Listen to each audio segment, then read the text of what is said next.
ಹಾಸನದಲ್ಲಿ ದಿನೇ ದಿನೇ ಹೃದಯಾಘಾತ ಪ್ರಕರಣಗಳು ಹಾಸನ ಜನತೆಯನ್ನ ಆತಂಕಕ್ಕೆ ಮನೆ ಮಾಡಿತ್ತು. ಇದರ ಬೆನ್ನಲ್ಲೇ ಸರ್ಕಾರ ಏನು ಹಾಸನದಲ್ಲಿ ಹೃದಯಾಘಾತ ಪ್ರಕರಣಗಳು ಯಾಕೆ ಇಷ್ಟು ಆಗ್ತಿದೆ, ಯಾಕೆ ಹಾಸನದಲ್ಲೇ ಹೆಚ್ಚಾಗ್ತಿದೆ ಅನ್ನೋ ಕಾರಣಕ್ಕೆ ಸರ್ಕಾರ ತನಿಖೆಗೂ ಕೂಡ ಆದೇಶ ಮಾಡಿತ್ತು. ಅದರ ಬೆನ್ನಲ್ಲೇ ಹಾಸನದಲ್ಲಿ ಸ್ಟೆಮಿ ಯೋಜನೆ ಅಡಿಯಲ್ಲಿ ಡಿಎಸ್ಒ ಡಾಕ್ಟರ್ ಚೇತನ್ ಅವರ ತಂಡ ಏನು NCD ಘಟಕದ ವತಿಯಿಂದ ಈಗಾಗಲೇ ಸ್ಟೆಮಿ ಯೋಜನೆಯ ಅಡಿಯಲ್ಲಿ ಕಾರ್ಯಪ್ರವೃತ್ತರಾಗಿರೋಂಥದ್ದು ನೀವಿಲ್ಲಿ ಗಮನಿಸ್ತಾ ಇದ್ದೀರಿ.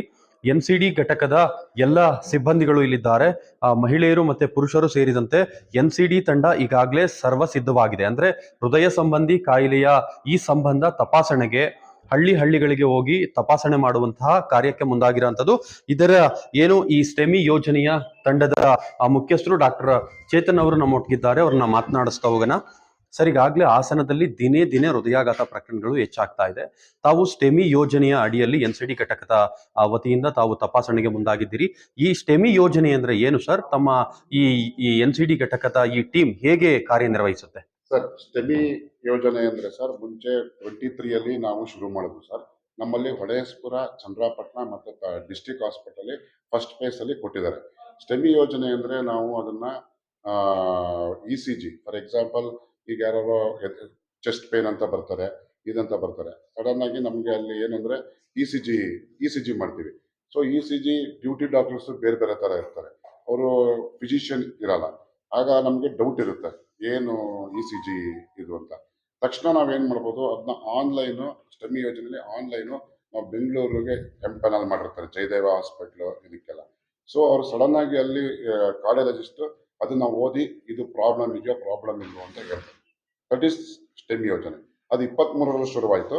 ಬಟ್ ಆಮೇಲೆ ಅದು ನೆಕ್ಸ್ಟ್ ನಾಮಕರಣ ಆಗಿದೆ ಡಾಕ್ಟರ್ ಪುನೀತ್ ರಾಜ್ಕುಮಾರ್ ಹೃದಯ ಯೋಜನಾ ಅಂತ ಶುರುವಾಗಿದೆ ಸರ್. ಈಗ ನಮ್ಮಲ್ಲಿ ಸರ್ ನಾವು 2 ವರ್ಷದಲ್ಲಿ ಮಿನಿಮಮ್ 38,000 ಪೇಷಂಟ್ಗೆ ನಾವು ECG ಮಾಡಿದ್ದೀವಿ ಸರ್ ಸ್ಟೆಮಿ ಯೋಜನೆಯಲ್ಲಿ. ಅದನ್ನು ನಾವು ಎಲ್ಲ ಥರದ್ದು ಟ್ರೀಟ್ಮೆಂಟು ಅದು ಡಿಸ್ಟ್ರಿಕ್ಟ್ ಹಾಸ್ಪಿಟ್ಲಿಗೆ ಬಂದು ಅಲ್ಲಿ ತಗೋತಾರೆ. ಡಿಸ್ಟ್ರಿಕ್ಟ್ ಹಾಸ್ಪಿಟ್ಲಿಂದ ಅವರಿಗೆ ಇದಾಗಿದ್ರೆ ಸೀದಾ ನಾವು ಜಯದೇವ, ಮೈಸೂರು ಜಯದೇವ, ಬ್ಯಾಂಗ್ಳೂರ್ ಜಯದೇವದಲ್ಲಿ ನಾವು ಟ್ರೀಟ್ಮೆಂಟ್ ಕೊಡಿಸ್ತೀವಿ ಸರ್.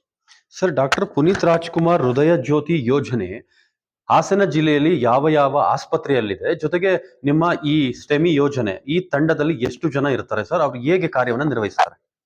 ಸರ್, ಇದು ನಾನ್ ಕಮ್ಯುನಿಕೇಬಲ್ ಡಿಸೀಸ್ ಸೆಂಟರ್ಸ್ಗೆ ಬರ್ತದೆ ಸರ್. ಅದು ಹಾಸ್ಪಿಟ್ಲಲ್ಲಿ ಹೊಳೆಯಸ್ಪುರ, ಚಂದ್ರಾಪಟ್ಟಣ ಮತ್ತೆ ಡಿಸ್ಟ್ರಿಕ್ಟ್ ಹಾಸ್ಪಿಟ್ಲಲ್ಲಿ ಒಂದು ECG ಎಲ್ಲ ಮಾಡೋ ಅಂತ ಯಂತ್ರ ಮತ್ತೆ ಅದನ್ನ ಕಳಿಸಿ ಓದಿಸೋ ಅಂತ ಯಂತ್ರನೂ ಇರ್ತದೆ.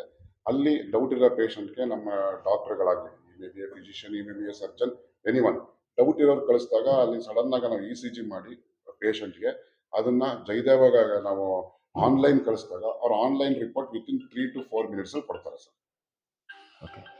ಅದನ್ನ ಸ್ಟಡಿ ಮಾಡಿ ಅವ್ರ ಅಬ್ನಾರ್ಮಲ್ ಇದೆ ಅಂದ್ರೆ ತಕ್ಷಣ we can take first 60 minutes is very important for the patient. ಈಗ ಫಸ್ಟ್ 60 minutes ಅಲ್ಲಿ ನಾವು ಏನ್ ಟ್ರೀಟ್ಮೆಂಟ್ ಮಾಡ್ತೀವಿ ಅದು ತುಂಬಾ ಇಂಪಾರ್ಟೆಂಟ್. ಒಂದು ಆಸ್ಪತ್ರೆಯಲ್ಲಿ ಎಷ್ಟು ಜನ ಇರ್ತೀವಿ ಸರ್ ಈ ಯೋಜನೆಯಲ್ಲಿ? ಒಂದು ಆಸ್ಪತ್ರೆ 4 ಜನ ಟೀಮ್ ಇರ್ತಾರೆ ಸರ್.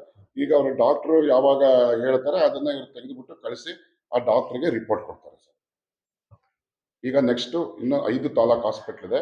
ವಿತಿನ್ ಅನದರ್ 3 months ಎಲ್ಲಾ ತಾಲೂಕ್ ಹಾಸ್ಪಿಟಲ್ಗೆ ಸ್ಟೆಮಿ ಯೋಜನೆನ ಅಳವಡಿಸ್ತಿದ್ದಾರೆ. ಬ್ಯಾಂಗ್ಳೂರಿಂದ ಇವತ್ತು ಅದಕ್ಕೆ ಬಂದಿದ್ದಾರೆ. ಎಸ್, ಈಗ ಹಾಸನ ಜಿಲ್ಲೆಯಲ್ಲಿ ಸರ್ ಈ ಹೃದಯಾಘಾತ ಅಂತ ಏನಿದೆ ಇದು ಹದಿಹರೆಯದ ಯುವಕ ಯುವತಿಯರನ್ನ ಬೆಂಬಿಡದೆ ಕಾಡ್ತಿದೆ. ಇದ್ರ ಬಗ್ಗೆ ತಾವು ಏನ್ ಹೇಳ್ತೀರಿ ಸರ್? ನಾನು ಈಗ NCD ಟೀಮ್ ಇಂದ ಲಾಸ್ಟ್ 1 month ಇಂದ 20 ಜನ ಇದಾಗಿದ್ದಾರೆ ಅಂತ ಪೇಪರಲ್ಲಿ ಬಂದಾಗ ನಾನು ತರಿಸ್ಕೊಂಡೆ ಸರ್. ಅದರಲ್ಲಿ 1-2 ಮಕ್ಕಳುಗಳು ಅವರಿಗೆ ಹೈಪರ್ ಟೆನ್ಷನ್, BP ಇತ್ತು ಅಂತ ನನಗೆ ಮಾಹಿತಿ ಬಂತು ಸರ್. ಇನ್ನೊಂದಿಬ್ರು ಬ್ಯಾಂಗ್ಳೂರಲ್ಲಿ ದೇವರ್ ವರ್ಕಿಂಗ್. ಅಲ್ಲಿ ಏನಾಗಿದೆ ಅಂತ ಇನ್ನೊಂದು 2 ದಿವಸದಲ್ಲಿ ನಂಗೆ ಮಾಹಿತಿ ಬರುತ್ತೆ ಸರ್. ಇನ್ನೊಬ್ರು ಆಟೋ ಡ್ರೈವರ್ ಅವರು ಆಟೋ ಓಡಿಸ್ತಿರ್ಬೇಕಾದ್ರೆ ಸಡನ್ ಆಗಿ ಇದಾಯ್ತು ಅಂತ ಅವ್ರಿಗೆ ಪೋಸ್ಟ್ ಮಾರ್ಟಮ್ ಆಗಿದೆ ಅಂತಲೂ ಹೇಳಿದ್ದಾರೆ ಸರ್. ಸೊ ಅದನ್ನ ನಾವು ಈಗ ನಮಗೆ ಹಾಸನದಲ್ಲಿ ಏನ್ ಆಗುತ್ತೆ ಸರ್ ಅದನ್ನ ನಮಗೆ ತಕ್ಷಣ ಗೊತ್ತಾಗುತ್ತೆ sir. It may be a private or a government.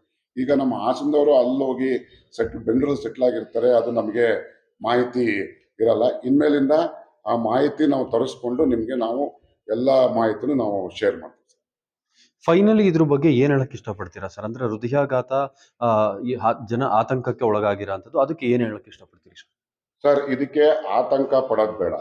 ಯಾಕೆ ಅಂದ್ರೆ ಸಮ್ ಪರ್ಸೆಂಟೇಜ್ ಆಫ್ ದಿ ಇದು ನಮಗೆ ಹೃದಯ ಕಾಯಿಲೆ ಎಲ್ಲರಿಗೂ ಮೊದಲಿಂದನೂ ವಿತ್ ಬಾರ್ನ್ ಎರರ್ ಇರುತ್ತೆ. ಮತ್ತು ಆಮೇಲೆ ನಮಗೆ ಫ್ಯಾಮಿಲಿ ಬ್ಯಾಕ್ಗ್ರೌಂಡ್ ಹಿಸ್ಟ್ರಿ ಇರ್ತದೆ. ಆಮೇಲೆ ನಮಗೆ ಆದ ಹೈಪರ್ ಟೆನ್ಷನ್ನು, ಬಿ ಪಿ ಎಲ್ಲ ಇರುತ್ತೆ. ಆಮೇಲೆ ಜಂಕ್ ಫುಡ್ಸ್ ತಿಂತಾರೆ. There will be no exercise, only T V ನೋಡೋದು, ಮೊಬೈಲ್ ನೋಡೋದು, ಈ ಥರ ಮಾಡೋದು. ಸೊ ಫಸ್ಟ್ ಆಫ್ ಆಲ್ ನಾವೇನು ಮಾಡಬೇಕು ಅಂದರೆ, ಚಿಕ್ಕವರು must not go for any bad habits, one thing. Second thing, ಈ ವಾಕ್ ಆ್ಯಂಡ್ ಇದು ಅದು ವಿಗರಸ್ ಆಗಿ ವಾಕ್ ಮಾಡಿದ್ರು, ಜಿಮ್ ಮಾಡಿದ್ರು ಕಷ್ಟ. ನಮ್ಗೆ ಏನಾರ ಕಾಯಿಲೆ ಇದೆ ಅಂದರೆ ವಿಗರಸ್ ಜಿಮ್ ಮಾಡೋದು, ವಿಗರಸ್ ಒಂದೇ ಸರಿ ಇದು ಮಾಡೋದು ಕಷ್ಟ. So brisk walk is very good. Plus ಆಮೇಲೆ ಎಕ್ಸಸೈಸು, ಜಂಕ್ ಫುಡ್ ತಿನ್ನಬಾರ್ದು.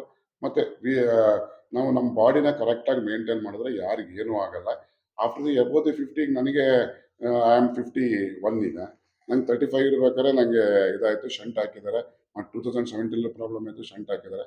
ಸೊ ಈ ಥರ ನಾವು ಪ್ರಾಬ್ಲಮ್ ಆದಾಗ ತಕ್ಷಣ ನಿಯರೆಸ್ಟ್ ಡಾಕ್ಟ್ರಿಗೆ ತೋರಿಸ್ಕೋಬೇಕು ಅಂತ ನಮ್ಮ ಅಭಿಪ್ರಾಯ ಸರ್. ಎಸ್, ಇದಿಷ್ಟು DSO ಚೇತನ್ ಹೇಳುವಂಥದ್ದು. ಅಂದ್ರೆ ಹೃದಯಾಘಾತ ಅಂದ್ರೆ ಆತಂಕವಾಗಬೇಕಾಗಿಲ್ಲ.